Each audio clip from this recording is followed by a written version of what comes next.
Double fertilization in angiosperm. Site of fertilization in the angiosperm is the embryo sac, which in this diagram we can observe that for the double fertilization to occur after pollination, when pollen grains settle on the stigma, pollen grain germinate and pollen tube develops. Pollen tube containing two male gametes is itself male gametophyte.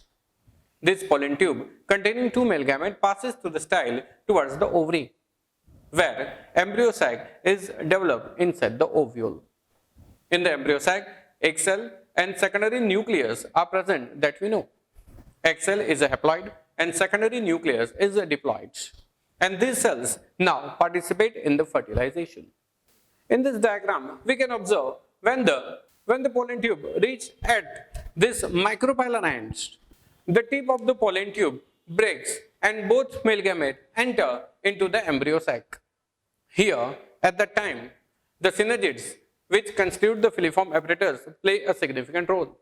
In fact, they guide the pollen tube to reach towards the micropylar end of the embryo sac. At the micropylar end, when the tip of the pollen tube breaks, both the male gametes enter into the embryo sac. At that time, the synergid disintegrate and the cytoplasm of the synergid spread in the embryo sac at the micropylar end, and it gives a cytoplasmic medium for the male gamete to reach towards the egg cell as well towards the secondary nucleus. And now, syngamy or generative fertilization occur, in which one male gamete fuse with the egg cell to form zygote nuclei, which is diploid due to fusion of two haploid cells. And this way, the zygote nuclei develop at the micropylar end.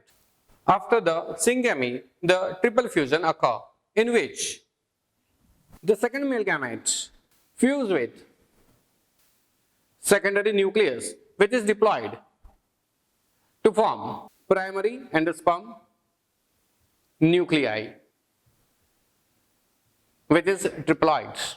Here the nuclei of the male gametes, which is haploid, and two nuclei present in the secondary nucleus, which is diploid now, fused together, and primary endosperm nucleus form, which is triploid. So, haploid cell fuse with the diploid secondary nucleus to form triploid primary endosperm nucleus. Here the three different nuclei participate in the fertilization.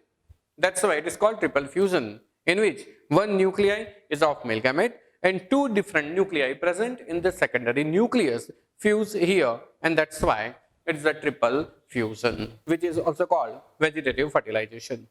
This way, within the single embryo sac, two different male gametes participate in the fertilization to form zygote nuclei and primary endosperm nuclei, and this is why it is called double fertilization. Thank you.